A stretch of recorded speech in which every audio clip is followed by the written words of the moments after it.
Hello students, welcome to our study channel UP exam. और हम continue कर रहे हैं हमारे एएमडी और एनपीसीएल की हमारी जो प्लेलिस्ट है। आप सबने कमेंट किया, बहुत अच्छा लगा। आप सबने कहा कि जीके जीएस की भी आप मॉक करवाइए। तो ये हमारा जीके जीएस का मॉक 1 होने वाला है। और इससे पहले भी हमारे चैनल पे जीके जीएस के काफ़ी सारे हमारे वीडियोस पड़े हुए हैं, जो इंपॉर्टेंट क्वेश्चंस हैं उसकी प्लेलिस्ट बनी हुई है। ऊपर आई बटन में आपको उस का लिंक मिल जाएगा, आप लोग वहाँ से भी देख सकते हैं। और फिलहाल यहाँ पर हम 30 MCQ डेली हम करवाएंगे जीके जीएस के, और 30 ही हम करवाएंगे इंग्लिश के, एंड 30 हम आपके मैथ्स और रीजनिंग के भी हम स्टार्ट कर रहे हैं। ठीक है, तो आप लोग फटाफट चैनल पर जुड़ जाइए। और अगर वीडियो पसंद आए तो वीडियो को लाइक करिए, शेयर करिए और सब्सक्राइब करना ना भूलें। क्वेश्चन को बनाने में बहुत मेहनत लगती है, ढूंढने में, तो बस थोड़ी सी मेहनत का हमें भी फल दे दीजिए। और ये गार्ड की स्पेलिंग यहाँ लिखना था, गरुड़ हो गया है, तो इसको आप लोग सही कर लीजिएगा। और इसकी PDF आपको टेलीग्राम चैनल पे मिल जाएगी, डिस्क्रिप्शन लिंक में आपको टेलीग्राम का चैनल मिल जाएगा। तो इन क्वेश्चन को आप लोग भी साथ साथ हमारे करते रहिए, जो आपके प्रैक्टिस में बहुत ही एक बहुत बड़ा रोल निभाएंगे। क्योंकि ये क्वेश्चन कई बार पूछे गए हैं एग्जाम्स में, हमने वही क्वेश्चन को रखा है जो एग्जाम में पूछे गए हैं। तो पहला क्वेश्चन है, निम्नलिखित में से क्या ओजोन परत को नष्ट करता है? क्वेश्चन फिर से ध्यान देखिएगा कि निम्नलिखित में से क्या ओजोन परत को नष्ट करता है? सल्फर, कार्बन, क्लोरीन या सिलिकॉन? क्या होगा, फटाफट बताइए भाई। Sulphur, carbon, chlorine, silicon, ABCD। देखिए क्या होता है, जब क्लोरीन और ब्रोमीन, ठीक है, ये इसके एटम्स जब ओजोन के कांटेक्ट में आते हैं, तो ये ओजोन को स्ट्रेटोस्फीयर में इसके मॉलिक्यूल्स को ये ख़त्म कर देते हैं। ठीक है, तो हमारा आंसर क्या हो जाएगा? क्लोरीन हमारा करेक्ट आंसर हो जाएगा। ठीक है, चलते हैं अगले क्वेश्चन पे। निम्नलिखित में से कौन सी औपनिवेशिक काल में भारत के व्यापार की सबसे महत्वपूर्ण विशेषता थी? यानी कि हमारा जो कॉलोनियल पीरियड है, तो कौन सी विशेषता थी? आयात अधिशेष, आयात में कमी, निर्यात में कमी, निर्यात अधिशेष। क्या होगा, फटाफट बताइए भाई। मैंने सारे मिक्स किए, यहाँ पे हिस्ट्री के भी मिलेंगे, पॉलिटी के भी मिलेंगे, जैसे आपके आने चाहिए वैसे ही क्वेश्चन मैंने यहाँ पे आपके एग्जाम के लिए रखे हैं। तो बताइए भाई क्या होगा। देखिए, ड्यूरिंग द कॉलोनियल पीरियड जो मोस्ट सिग्निफिकेंट जो वहाँ का था, वो उनका ट्रेड जो था, जो ट्रेड का जनरेशन था, वो एक लार्ज एक्सपोर्ट सरप्लस होता था। ठीक है, तो सिंपल सी बात है, हमारा ऑप्शन निर्यात अधिशेष इनकी सबसे जो है महत्वपूर्ण विशेषता थी। ठीक है,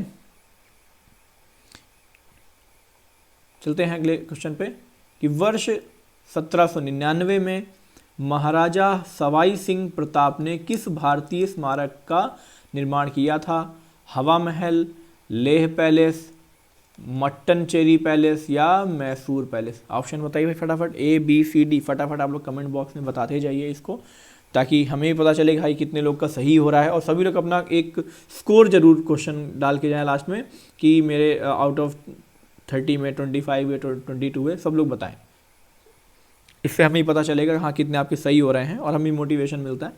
और वीडियो को आप लोग शेयर कर दीजिए अगर वीडियो पसंद आ रहा हो, क्वेश्चन पसंद आ रहे हो, जो भी भाई लोग एग्ज़ाम दे रहे हैं। बताइए भाई फटाफट, ABCD सबको आता है भाई। इसका क्या आंसर क्या है भाई? हवा महल है हमारा करेक्ट आंसर। क्लियर है, 1799 में महाराजा सवाई प्रताप ने बनवाया था। क्लियर है, चलते हैं अगले क्वेश्चन पे।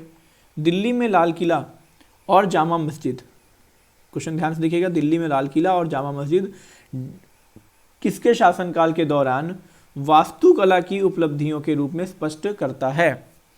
भाई किसके शासनकाल के दौरान वास्तुकला की उपलब्धियों को? तो भाई बताइए, वास्तुकला से संबंधित है तो कौन हो सकता है? Option ABCD, Shahjahan, Akbar, Jahangir, Aurangzeb. क्या होगा फटाफट बताइए, क्या होगा फटाफट बताइए भाई।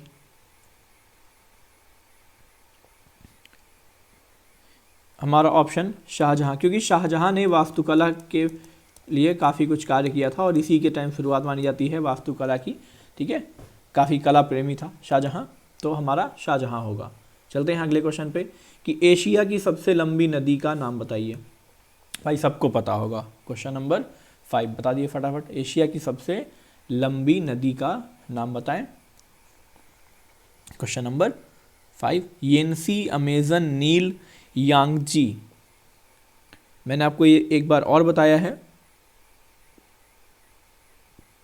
एशिया की बात कर रहे हैं तो देखिए, तो ये हमारा ऑप्शन है यांगजी, ऑप्शन डी। यांगजी जो है ये थर्ड लॉन्गेस्ट रिवर है हमारा वर्ल्ड में, ठीक है, और एशिया की सबसे बड़ी है यांगजी। क्लियर है? चलते हैं अगले क्वेश्चन पे। फिर है, आगरा में यमुना नदी के किनारे अपनी पत्नी मुमताज महल के लिए ताजमहल का निर्माण किसने करवाया था? ये क्वेश्चन तो बहुत ही सिंपल है, फटाफट बताइए भाई। Option A B C D, तो हमारा ऑप्शन डी शाहजहां। क्लियर है? शाहजहां ने करवाया था अपनी बेगम के लिए। फिर कौन सी नदी अधिकतम देशों से होकर गुजरती है? राइन, डैन्यूब, अमेजन, वोल्गा। क्या होगा? राइन, डैन्यूब, अमेजन, वोल्गा। क्या होगा भाई? फटाफट बताइए। ये हमारा है ऑप्शन बी, डैन्यूब। डैन्यूब जो है ये मैक्सिमम कंट्रीज से पास होती है। कौन कौन सा है? जर्मनी, ऑस्ट्रिया, हंगरी और रोमेनिया, बुल्गारिया। उसके साथ में हमारा आता है क्रोशिया, सर्बिया एंड स्लोवाकिया। इतनी कंट्री से ये नदी हमारे पास होती है, ठीक है। चलते हैं अगले क्वेश्चन पे। किसको एक्सरे की खोज के लिए 1901 में भौतिकी का पहला नोबेल पुरस्कार मिला? एक्सरे की खोज के लिए पूछ रहा है, बताइए भाई, फटाफट बताइए। Option A B C D, भौतिकी का, फिजिक्स, बताइए भाई फटाफट। ये है हमारा option A, Wilhelm Rontgen. Wilhelm Rontgen को मिला था, ठीक है, 1901 में। चलते हैं अगले क्वेश्चन पे। पृथ्वी पर एक बड़े क्षुद्र ग्रह के टकराने से डायनासोर के विलुप्त होने का सिद्धांत किसके द्वारा दिया गया था? Option A, Wilhelm Roentgen, Louis Alvarez, Henry Moseley, William Crookes. बताइए। देखिए, विल्हेम रॉन्गटन तो भाई फिजिक्स हो गए, तो ये तो इन्होंने दिया नहीं होगा, दिया होता लेकिन इनका तो नहीं है। फटाफट बताइए भाई क्या होगा? ये है लुइस अल्वारेज, ऑप्शन बी, इन्होंने दिया था। चलते हैं अगले क्वेश्चन पे। क्वेश्चन नंबर 10, किसको उनके शासनकाल के दौरान आर्किटेक्ट किंग कहा जाता था और विश्व इस मुगल साम्राज्य की कला और संस्कृति के अनूठे विकास का साक्षी है? शाहजहां, जहांगीर, औरंगजेब, अकबर। क्या होगा? देखिए, जहाँ भी आपका आर्किटेक्ट की बात आ गई, ठीक है, वास्तुकला जिसे हम कहते हैं, वास्तुकला की बात आ गई, तो उसके लिए हमेशा शाहजहां पे आप आराम से टिक लगा सकते हैं, वहाँ पे कोई दिक्कत आपके आंसर में नहीं होगी। तो हमारा आंसर क्या है? शाहजहां है। क्लियर? और शाहजहां को ही कहा जाता था आर्किटेक्ट किंग। क्लियर है? शाहजहां को कहते थे आर्किटेक्ट किंग। इसका अगर क्वेश्चन आए तो आप लोग लगा सकते हैं, ठीक। ईस्ट इंडिया कंपनी ने 1608 में कैप्टन विलियम हॉकिंस को सूरत में कारखाना खोलने की अनुमति के लिए सम्राट के दरबार में भेजा। ये क्वेश्चन कई बार मैंने आपको कराया है, मैंने हिस्ट्री का जो लेक्चर हमने दिया हुआ है उस हिस्ट्री के लेक्चर में हमने इसको बताया हुआ है। जिसने भी अगर हिस्ट्री के वीडियोस को नहीं देखा है, 10-11 लेक्चर में पूरी हिस्ट्री मैंने कवर की हुई है, एंशिएंट से लेके मॉडर्न हिस्ट्री तक, तो आप लोग उसे देख सकते हैं, वहाँ पे सारे क्वेश्चन आपको मिल जाएंगे। बाकी अगर आप लोग चाहेंगे तो एक फुल हिस्ट्री का भी वीडियो हम बना देंगे, आप लोग कमेंट बताएं, आप लोग को जो जो टॉपिक आपको वीडियो चाहिए आप हम बताएंगे। बताइए फटाफट, कौन आया था? कैप्टन विलियम हॉकिंस को सूरत में कारखाना खोलने की अनुमति के लिए सम्राट के दरबार में भेजा था? बताइए। तो ये है जहांगीर, ऑप्शन डी, जहांगीर के दरबार में भेजा गया था। ऑप्शन फिर है हमारा क्वेश्चन नंबर 12, भारत के पहले मुख्य चुनाव आयुक्त थे। भारत के पहले मुख्य चुनाव आयुक्त थे, कौन है भाई? सुकुमार सेन, टी.एन. शेषन, सुनील अरोड़ा, एम.एस. गिल। इन सब का नाम आपने सुना होगा कई बार। ये हैं सुकुमार सेन, ठीक है, 1898 से 1963 इनका पीरियड है, सुकुमार सेन। और ये कि इंडियन सिविल सर्वेंट थे, जो कि फर्स्ट हमारे इलेक्शन कमिश्नर ऑफ इंडिया थे। और इन्होंने जो अपनी सेवाएं दी थी वो 21 मार्च 1950 से 19 दिसंबर 1958 तक, यानी 8 ईयर्स का इन्होंने अपनी सर्विसेज दिया था। ठीक है, चलते हैं अगले क्वेश्चन पे। सूर्य का अनुमानित व्यास पृथ्वी के व्यास का डैश गुना है या कितना गुना है? 92, 109, 109, 149, 123। क्या होगा भाई? फटाफट बताइए, फटाफट बताइए भाई। Option A, B, C, D. ये है हमारा ऑप्शन बी, 109 गुना बड़ा है, क्योंकि सन पृथ्वी से, ठीक है, कितनी दूरी पे है? आप लोग कमेंट बॉक्स में बताइए फटाफट। आप लोग कमेंट बॉक्स में बताइए कि सन की पृथ्वी से दूरी कितनी है। चलते हैं अगले क्वेश्चन पे कि भारत के सबसे पश्चिमी स्थान का नाम बताइए। भारत के सबसे पश्चिमी, ठीक है, यानी कि कौन सा? West, western. तो ये होगा ईस्ट, वेस्ट, नॉर्थ एंड ये हमारा साउथ। तो ईस्ट तो वेस्ट में क्या होगा? पश्चिमी स्थान। बताइए भाई, फटाफट बताइए। 14 नंबर क्वेश्चन, अमरेली, दाहोद, भरूच, गुहार मोटा, क्या होगा? फटाफट बताइए भाई। हमारा जो वेस्टर्न मोस्ट पॉइंट है वो हमारा एक स्मॉलेस्ट इनहेबिटेड विलेज है गुहार मोटा, ठीक है, गुहार मोटा है। और ये हमारा गुजरात के कच्छ जिले में है, ऐसे लिखेंगे, कच्छ, कच्छ में है, ठीक है, यहाँ का एक विलेज है गुजरात का। क्लियर है? गुहार मोटा याद रखिएगा।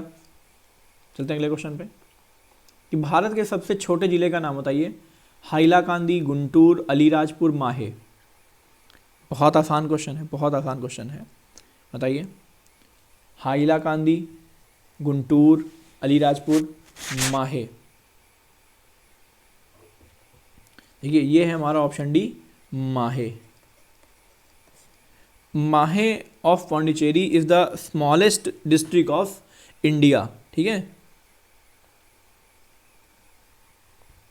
और जो हमारा कच्छ है, जिसकी मैंने अभी बात की, कच्छ जो है ये हमारा लार्जेस्ट डिस्ट्रिक्ट हो जाएगा, ठीक है, ये याद रखना भाई। लार्जेस्ट कौन सा है? कच्छ है। और स्मॉलेस्ट कौन सा है? माहे है। क्लियर है? माहे की अगर बात की जाए यानी तो ये हमारा सिर्फ 9 किलोमीटर स्क्वायर है इसका जो एरिया है। और अगर बात की जाए कच्छ की तो कच्छ की है 45,655 किलोमीटर स्क्वायर। क्लियर है? तो याद रखिएगा माहे और कच्छ, छोटा और सबसे बड़ा। चलते हैं, और माहे कहाँ पे है? माहे है पौंडीचेरी। क्लियर? और कच्छ कहाँ है? गुजरात। ये क्वेश्चन कई पूछा जा सकता है, कई बार पूछा गया है। चलते हैं अगले क्वेश्चन पे कि गुवाहाटी शहर का ऐतिहासिक नाम क्या था? पुरुष पुराण, भाग्यनगर, मछलीपट्टनम, प्राग्ञ ज्योतिषपुर। क्या होगा भाई? बताइए फटाफट। Purushpuram, Bhagyanagar, Machilipatnam, Pragjyotishpur. Option A, B, C, D. बताइए फटाफट बताइए।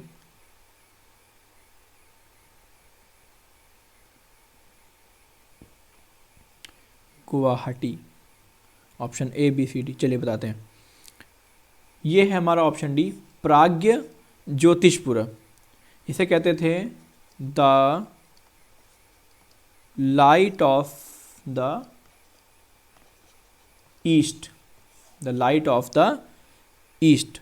और जब इसका गुवाहाटी जो नाम है वो हुआ क्योंकि जो हम गुवा लिखते हैं इसका मीनिंग होता है, गुवा meaning areca, areca nut, and heart meaning क्या होता है, हार्ट मीनिंग होता है मार्केट। गुवा मीनिंग होता है एरेका नट और हार्ट मीन्स मार्केट, तो वहाँ से ये बना हमारा गुवाहाटी। और प्राग ज्योतिषपुर का मतलब को क्या कहते थे, the light of the east. चलते हैं अगले क्वेश्चन पे कि निम्नलिखित में से कौन उत्तर भारत में चार धाम यात्रा का हिस्सा नहीं है। निम्नलिखित में से कौन उत्तर भारत में चार धाम यात्रा का हिस्सा नहीं है। बद्रीनाथ, गंगोत्री, वैष्णो देवी, केदारनाथ। क्या होगा भाई ऑप्शन बताइए फटाफट। बद्रीनाथ, गंगोत्री, वैष्णो देवी, केदारनाथ, क्या होगा। Question number 17 A B C D. तो भाई सभी को पता होगा ये क्या है, ये है हमारा वैष्णो देवी जो चार धाम का हिस्सा नहीं है। क्लियर है। और इसमें चार धाम में है क्या क्या है, बद्रीनाथ है, गंगोत्री है, केदारनाथ है और साथ में क्या है, यमुनोत्री है। क्लियर। तो ये हमारे चार धाम हैं। क्लियर। चलते हैं अगले क्वेश्चन पे कि भारत के ब्रिटिश ईस्ट इंडिया कंपनी द्वारा निर्मित सबसे पुराने बंदरगाह का नाम बताइए। कोलकाता बंदरगाह, चेन्नई बंदरगाह, मुंबई बंदरगाह, विशाखापत्तनम बंदरगाह। क्या होगा, ए बी सी डी, बताइए फटाफट बताइए भाई। सबसे पुराना बंदरगाह फटाफट बताइए भाई। 18।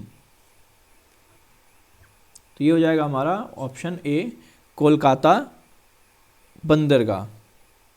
ठीक है। और इसका नाम क्या है, डॉक्टर अभी श्यामा प्रसाद मुखर्जी, शॉर्ट में लिख दे रहा हूँ, डॉक्टर श्यामा प्रसाद मुखर्जी पोर्ट। ठीक है, कोलकाता। चलते हैं अगले क्वेश्चन पे। खादी और ग्रामोद्योग आयोग अधिनियम, खादी और ग्रामोद्योग आयोग अधिनियम को वर्ष डैश यानी कौन से वर्ष में पारित किया गया था। 1956, 1948, 1964, 1965। ये भी हमने आपको बताया हुआ है, ये क्वेश्चन हमने करवाया हुआ है पहले। बताइए। Khadi and village industries, the khadi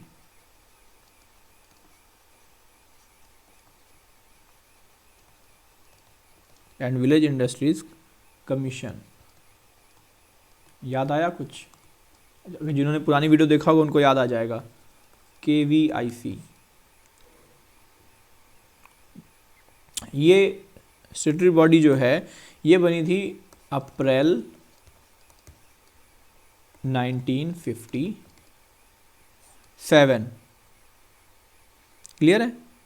bye the government of India और under the act of parliament, Khadi and village industries commission act of 1956।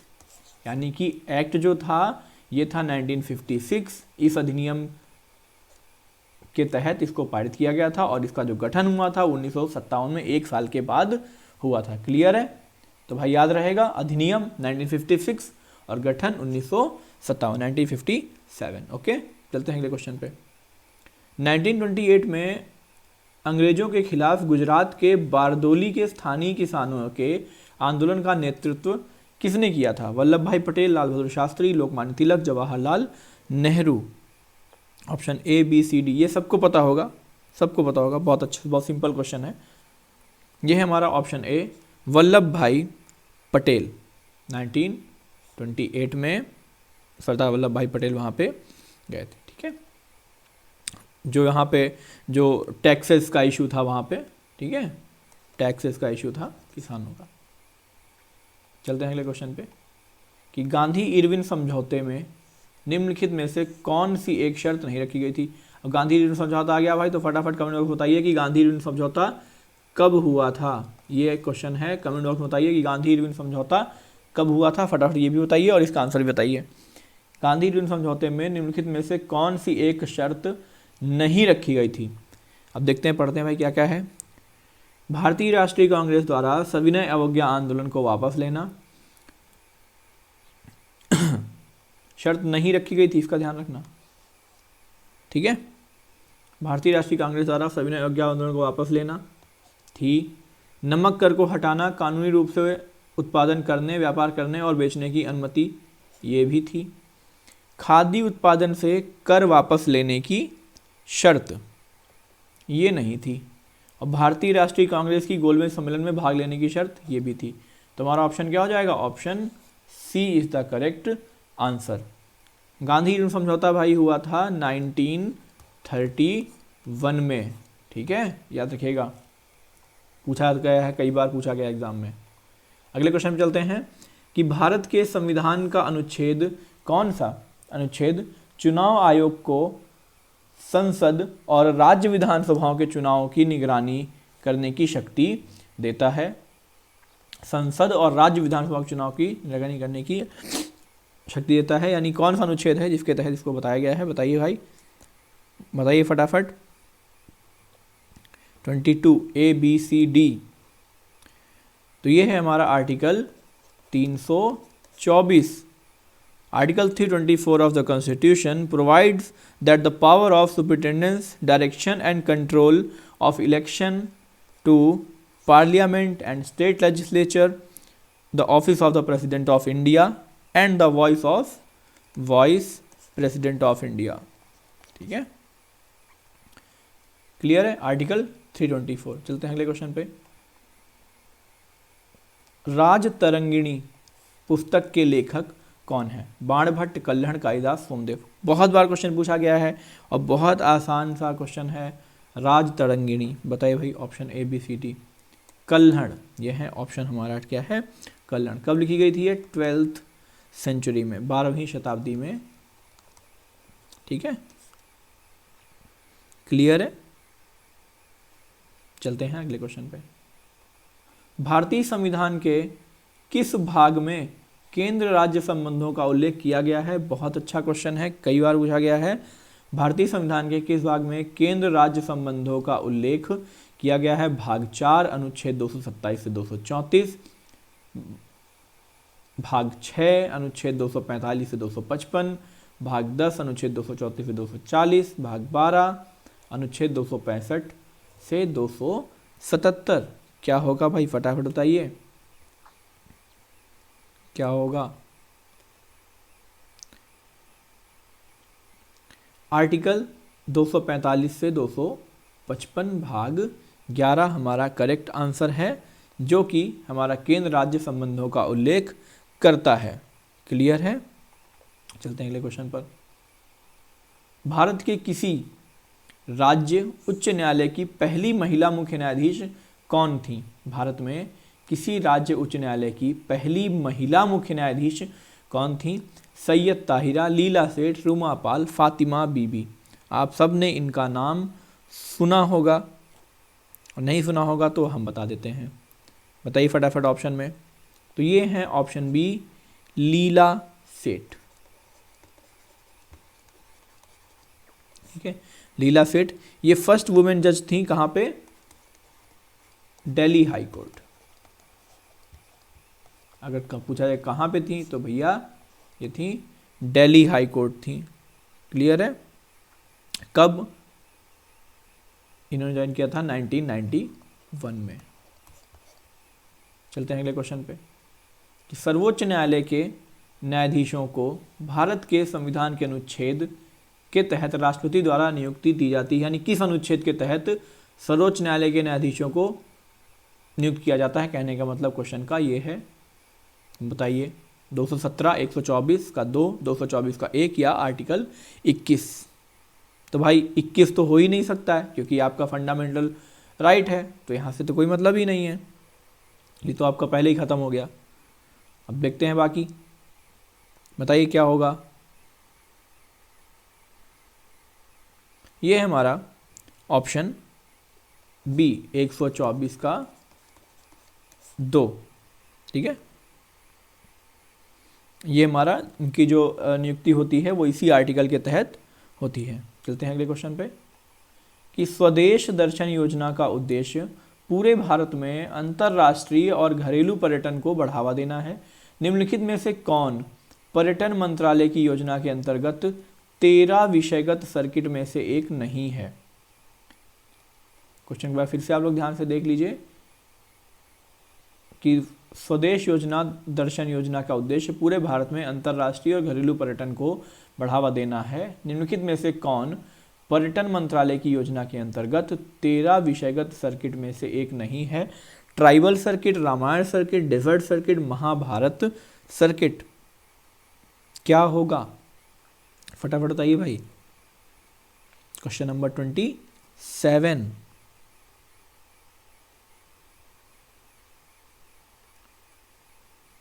देखिए, ये ट्राइबल सर्किट भी है, रामायण सर्किट भी है और डेजर्ट सर्किट भी इसी का एक हिस्सा है, बट महाभारत सर्किट जो है ये हमारा इसका थीमेटिक सर्किट्स में नहीं आता है। ठीक है, ये इसमें नहीं है। Clear? Not part of it. चलते हैं अगले क्वेश्चन पे कि उच्चतम न्यायालय के न्यायाधीशों की नियुक्ति के लिए बने कॉलेजियम के प्रमुख भारत के डैश होते हैं। कौन होते हैं? उच्चतम न्यायालय के न्यायाधीशों की नियुक्ति के लिए बने कॉलेजियम के प्रमुख कौन होगा? कॉलेजियम का प्रमुख कौन होगा? सिंपल सा कहने का मतलब ये है राष्ट्रपति, प्रधानमंत्री, संसद या मुख्य न्यायाधीश। तो भाई आप सभी को पता होगा कि उच्चतम न्यायालय में न्यायाधीशों की नियुक्ति के लिए जो कॉलेजियम बनता है उसमें जो प्रमुख होता है वो उनका होता है भाई कौन? वो होता है मुख्य न्यायाधीश, चीफ जस्टिस। ठीक है, क्लियर है? चलते हैं अगले क्वेश्चन पे। दिल्ली का लाल किला और जामा मस्जिद किसके शासनकाल के दौरान की वास्तुकला की बड़ी उपलब्धियां हैं? क्वेश्चन रिपीट हो गया, चलिए कोई बात नहीं। 29 नंबर बताइए भाई। ये है ऑप्शन ए शाहजहां। क्लियर है?